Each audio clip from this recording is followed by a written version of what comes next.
Right breaking news చూస్తున్నారు. అఘోరి పైన మరో కొత్త కేసు ఫైల్ అయింది. కరీంనగర్ జిల్లా కొత్తపల్లి పిఎస్ పరిధిలో ఒక మహిళ అఘోరి పైన రేప్ కేసు ఫైల్ చేసింది. అయితే పూజల పేరుతో తను ఒక ఆశ్రమానికి పిలిపించుకొని సెక్షువల్లీ అబ్యూజ్ చేసినట్టు కూడా మహిళ పోలీస్ స్టేషన్లో కంప్లైంట్ ఇచ్చింది. ఎవరికైనా చెప్తే చంపేస్తాను అని చెప్పి కూడా బెదిరించినట్లు కూడా ఇప్పటికే ఆ మహిళ పోలీస్ స్టేషన్లో కంప్లైంట్ ఇవ్వడంతో కరీంనగర్ జిల్లా కొత్తపల్లి పిఎస్ పరిధిలో అఘోరిపై రేప్ కేసు ఫైల్ అయింది. సనాతన ధర్మం గురించి మాట్లాడుకుందామని రమ్మని హనుమాన్ ఆలయానికి తీసుకెళ్లింది అఘోరి. అక్కడి నుంచి కొత్తపల్లి కెనాల్ దగ్గరికి తీసుకెళ్లి తన ప్రైవేట్ పార్ట్స్ని బలవంతంగా టచ్ చేశాడని కూడా ఆ మహిళ కంప్లైంట్లో రాసుకొచ్చింది. అనంతరం కారులో కొండగట్టుకు తీసుకెళ్లి రేప్ అటెంప్ట్ చేశాడని కూడా మహిళ కంప్లైంట్లో చెప్పడం జరిగింది. ఈ విషయం ఎవరికైనా చెబితే చంపేస్తానని కూడా బెదిరించడమే కాకుండా తన అకౌంట్ నుంచి 3 లక్షల రూపాయలు ట్రాన్స్ఫర్ చేసుకున్నట్టు కూడా కంప్లైంట్లో రాయడం జరిగింది. సో ప్రజెంట్ అయితే అఘోరి పైన మరో కేసు ఫైల్ అయింది. అయితే ఇదే అంశానికి సంబంధించి మరింత సమాచారం మా ప్రతినిధి గౌతమి అందిస్తారు. గౌతమి, ఇప్పటికే అఘోరి పైన పలు సెక్షన్ల కింద కేసెస్ ఉన్నాయి. అయితే ఇవాళ ఇంకో రేప్ కేసు కూడా ఫైల్ అయింది. ఈ అంశానికి సంబంధించిన అప్డేట్స్ ఏంటి?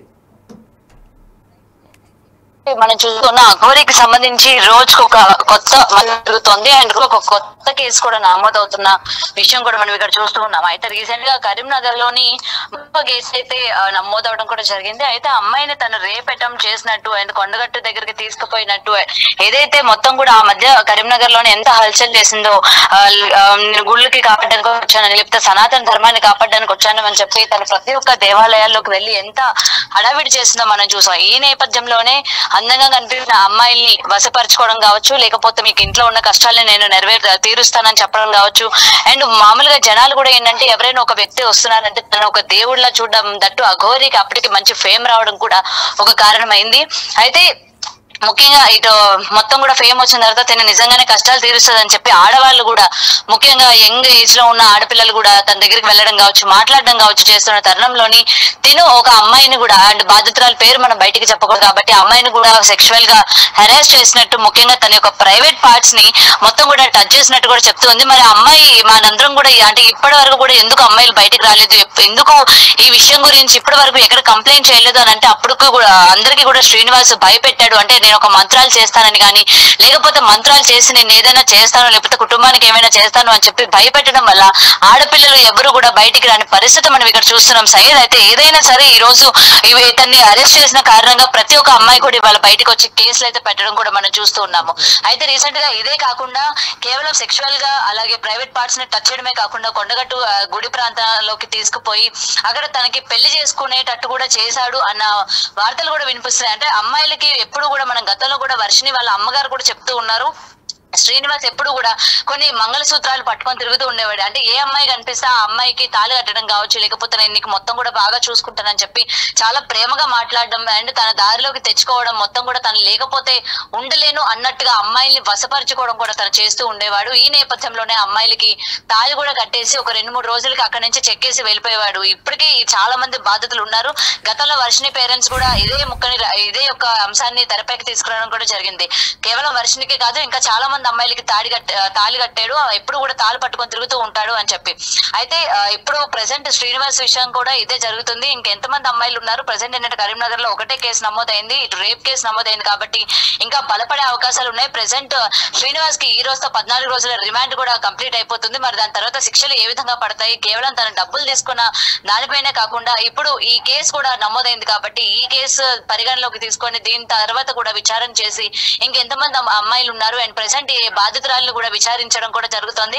అసలు ఏ మాయమాటలు చెప్పాడు అండ్ 3 లక్షలు కూడా ఏ విధంగా వేసింది, ట్రాన్సాక్షన్స్ కూడా చేశాయని చెప్తూ ఉన్నారు కాబట్టి అసలు ఆ ట్రాన్సాక్షన్స్ ఏ విధంగా జరిగాయి, అలాగే పూజలకి సంబంధించి వేశారా లేకపోతే పర్సనల్ గా వెహికల్ కి సంబంధించి, అంటే వెహికల్ లో కూడా అందరికి చాలా డౌట్ వస్తూ ఉండేది. ఈ కార్ i20 ఏదైతే ఉందో ఎప్పుడు కూడా తిరుగుతూ ఉండేవాడు కాబట్టి ఆ పెట్రోల్ కి డబ్బులు ఎక్కడి నుంచి వస్తున్నాయి, తన ఇన్కమ్ సోర్స్ ఏంటి, లేకపోతే తన ఫుడ్ కావచ్చు, లేకపోతే తన ఎక్స్పెన్సెస్ కావచ్చు, ఈ డబ్బులు అన్ని కూడా ఎక్కడి నుంచి వస్తాయి అన్న క్వశ్చన్ మార్క్స్ కూడా కూడా ఆ మధ్య కాలంలో చాలా వరకు వచ్చేవి. మరి వాటన్నిటికీ కూడా ఆన్సర్స్ ఈ రోజు మెల్లమెల్లగా బయటపడుతున్న పరిస్థితి కనిపిస్తుంది.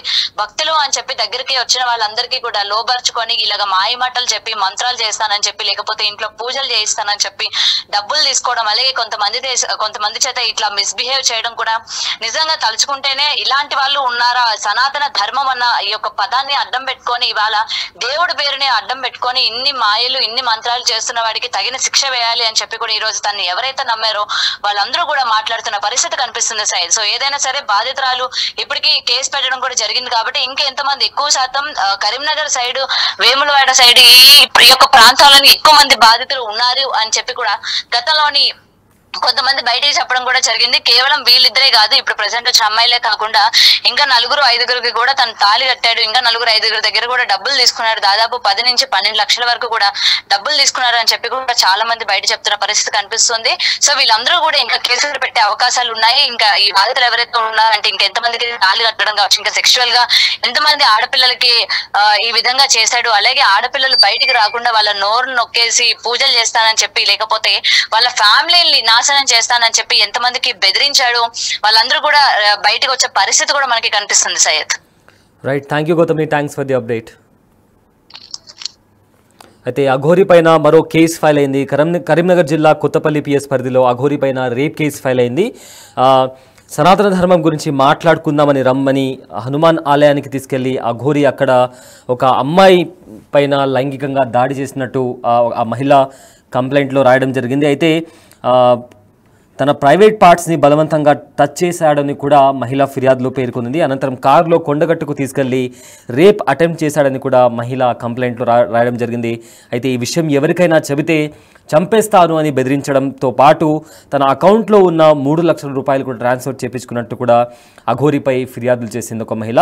అయితే ఇంకా చాలామంది పైన ఇలానే చేసి ఉంటాడు అనే అనుమానాలు కూడా వస్తున్నాయి. ఈ నేపథ్యంలో ఇప్పటికే అఘోరి పైన కొన్ని కేసులు నడుస్తున్నాయి. తను ప్రజెంట్ కస్టడీలో ఉంది. అయితే ఇవాళ బెయిల్ పిటిషన్ కూడా అప్లై చేసిన పరిస్థితి. బట్ దానికి సంబంధించి కూడా ఇప్పటికే విచారణ కూడా ముగిసే అవకాశం ఉంది. అయితే విచారణ ముగిసిన తర్వాత అఘోరికి బెయిల్ వస్తుందా లేదా జైలుకే పరిమితం కానుందా అనే దాని గురించి ఇంకా సస్పెన్స్ కొనసాగుతుంది.